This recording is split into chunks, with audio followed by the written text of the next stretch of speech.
चलिए अब हम आते हैं क्वेश्चन नंबर 2 पे। ठीक है, क्वेश्चन नंबर 2 हमसे कहता है Fe2O3 + 2Ai यानी कि फेरिक ऑक्साइड प्लस एक एल्यूमिनियम जब रिएक्ट करते हैं तो क्या बना लेते हैं, एल्यूमिनियम ऑक्साइड प्लस 2 आयरन। ये जो रिएक्शन है किसका एग्जाम्पल है, तो अगर हम ध्यान से देखें एल्यूमिनियम, अगर रिएक्टिविटी सीरीज के अकॉर्डिंग देखें तो एल्यूमिनियम ज़्यादा रिएक्टिव होता है एज कम्पेयर टू आयरन। तो मोर रिएक्टिव होने की वजह से ये आयरन को क्या कर देता है, डिस्प्लेस। तो ये क्लियरली वो रिएक्शन है जो एक की डिस्प्लेसमेंट रिएक्शन का एग्जाम्पल है, जो कि एक डिस्प्लेसमेंट रिएक्शन का एग्जाम्पल है। ठीक है, उसके बाद आते हैं नेक्स्ट क्वेश्चन पे। थर्ड क्वेश्चन है what happens when dilute hydrochloric acid is added to iron filings. ठीक है, तो ये कैसे होता है, dilute hydrochloric acid means HCl, उसको जब हम रिएक्ट करवाते हैं आयरन फिलिंग से, आयरन फिलिंग से यानी कि आयरन से रिएक्ट कराते हैं, ऑब्वियस ही बात है हाइड्रोजन लेस रिएक्टिव है, आयरन मोर रिएक्टिव है, तो इसमें क्या होता है, फेरिक क्लोराइड बन जाता है, आयरन क्लोराइड बन जाता है, प्लस हाइड्रोजन जो है वो एवोल्यूट हो जाती है, फेरिक क्लोराइड हमारा बन जाता है और हाइड्रोजन जो है वो एवोल्यूट हो जाती है। तो इसलिए अब इसमें पूछा है होता क्या है, hydrogen and gas and iron chloride are produced. ठीक है, या क्लोरीन गैस और iron hydroxide are produce, no reaction takes place, iron salt and water are produce. तो क्लियरली हमको यहाँ पे दिख रहा है iron chloride plus hydrogen are produced. अब हम आते हैं फोर्थ क्वेश्चन के एक्सप्लेनेशन पे, which is a theoretical question. अब फोर्थ क्वेश्चन हमारा है what is balanced chemical equation and why should chemical equation be balanced. Question number 4 को आंसर करते हुए अगर हम चले तो हम ये कह सकते हैं कि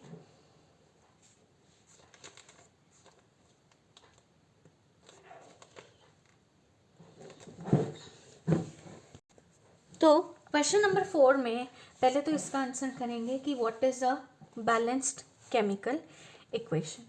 तो बैलेंस्ड केमिकल इक्वेशन जो है, सबसे पहले हम इसको ऐसे लिखेंगे कि ये डेराइव कैसे होता है। ठीक है, तो हम इसको पॉइंट्स में आंसर कर सकते हैं। पहला पॉइंट जो हम इसमें लिखते हैं वो हम ये लिखेंगे कि एक केमिकल चेंज जो है उसको हम रिप्रेजेंट करते हैं केमिकल इक्वेशन की फॉर्म में। ठीक है, कोई भी चेंज जो हो रहा है, केमिकल चेंज खास करके, तो वो एक इक्वेशन कहलाता है। ठीक है, तो हम इसको लिखेंगे a chemical change is represented by, a chemical change is represented by a chemical equation। फिर दूसरा पॉइंट जो यहाँ पे बनता है वो है when number of atoms of different elements they are when number of elements of different atoms या elements they produce or या number of different elements on reactant and product side are equal। different elements on reactant side, reactant and product side are equal, are equal, तब हम उसको बोलते हैं एक balanced chemical equation. तो that is called as balanced chemical equation. Basically अगर हम और इसको मॉडिफाइड फॉर्म में देखें तो एक इक्वेशन में कितने नंबर ऑफ एलिमेंट्स हैं, जब हम उसको देखते हैं अगर जैसे 1 मोल में हम देखते हैं तो 1 मोल में कितने होते हैं 6.023 multiply by 10⁻23, that is Avogadro number. लेकिन वही जब हम किसी रैंडम रिएक्शन के लिए या इक्वेशन के लिए देखते हैं तो वो उसका स्टोइचियोमेट्रिक कोएफिशिएंट होता है, but you can remain till here also. कि जब रिएक्टेंट साइड और प्रोडक्ट साइड पे नंबर ऑफ एलिमेंट्स जो हैं वो इक्वल हो तो वो एक रिएक्शन बन जाता है या एक बैलेंस्ड केमिकल इक्वेशन बन जाता है, ठीक है। और अच्छा, एक दूसरी चीज़ जो इसमें हमें आंसर करने को उसने बोली है, why should a chemical equation to be balanced, तो उसका एक क्लियर रीज़न होता है लॉ ऑफ कंजर्वेशन ऑफ मास, कि जो रिएक्टेंट साइड के दोनों एलिमेंट्स के मासेस का जो सम है वो प्रोडक्ट साइड के मासेस का सम के इक्विवेलेंट हो तो वो एक बैलेंस्ड इक्वेशन रेक्टिफाई किया जाता है। तो वो चीज़ होनी चाहिए, law of conservation of mass को ही फॉलो करती हुई अगर इक्वेशन है तभी वो एक बैलेंस्ड केमिकल इक्वेशन कहला सकती है। सो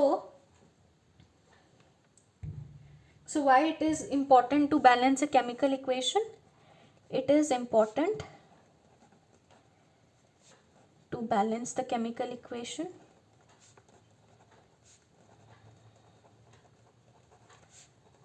टू वैलिडेट, क्यों जरूरी है?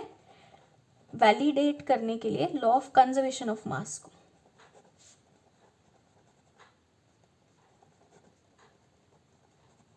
Law of conservation of mass को, which states that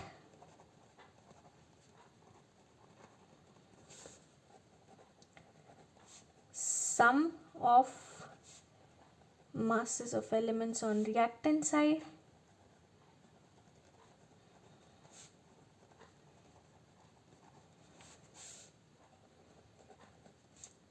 should be equal to, should be equal to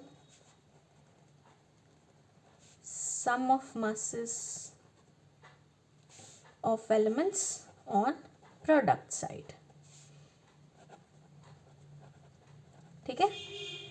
तो हमें law of conservation of mass को वैलिडेट करना होता है, जो कि हमें ये स्टेट करता है कि sum of masses of elements on reactant side should be equal to sum of masses of elements on the product side, इसको वैलिडेट करने के लिए, ठीक है। फिर एक और रीज़न होता है बैलेंस्ड केमिकल इक्वेशन रखने का, because it tells us about the physical state, क्योंकि बैलेंस्ड केमिकल इक्वेशन हमें फिजिकल स्टेट ऑफ एलिमेंट्स के बारे में भी बताती है। Physical states can be defined, physical states हमें डिफाइन करती है, physical states can be defined of elements. अगर हम बैलेंस्ड केमिकल इक्वेशन लेते हैं तो उसमें हम फिजिकल स्टेट भी आइडेंटिफाई कर सकते हैं कि किस एलिमेंट की क्या फिजिकल स्टेट है, तो उसको आइडेंटिफाई करने के लिए भी बैलेंस्ड होनी चाहिए एक इक्वेशन। उसी के साथ साथ it also tells us about the heat changes या एनर्जी चेंजेस, या it also tells us of the heat changes in the chemical equation, heat changes in the chemical equation, क्योंकि हमें केमिकल इक्वेशन में उसके हीट चेंजेस के बारे में भी बताती है, इसलिए भी एक रिएक्शन जो है वो हमारी बैलेंस्ड होनी चाहिए। तो ये इसका सिंपल सा वो बन जाता है कि एक केमिकल चेंज को हम रिप्रेजेंट करते हैं केमिकल इक्वेशन से, और जब नंबर ऑफ एलिमेंट्स इक्वल हो रिएक्टेंट साइड पे और प्रोडक्ट साइड पे तो ही वो एक रिएक्शन या एक इक्वेशन बैलेंस्ड इक्वेशन कहलाता है। And it is very important to balance the chemical equation. वो इसलिए हमें ज़रूरी है बैलेंस करना क्योंकि हमें फॉलो करना होता है, वैलिडेट करना होता है या सेटिस्फाई करना होता है, रेक्टिफाई करना होता है हमारे law of conservation of mass को, जो कि हमें ये कहता है sum of masses of elements on reactant side equal होना चाहिए sum of masses of elements on product side. अब क्यों ज़रूरी है, व्हाट इज़ द इम्पॉर्टेंस, तो इम्पॉर्टेंस उसकी यहाँ से सिग्निफाई हो जाती है।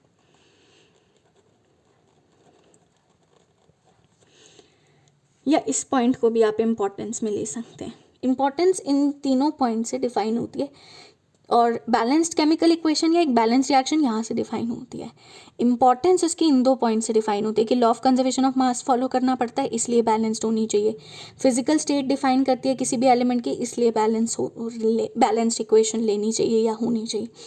तीसरी चीज़ हीट चेंजेस के बारे में हमको बताती है, वो भी ज़रूरी है कि एक रिएक्शन में क्या क्या हीट चेंजेस हो रहे हैं। So this is your answer.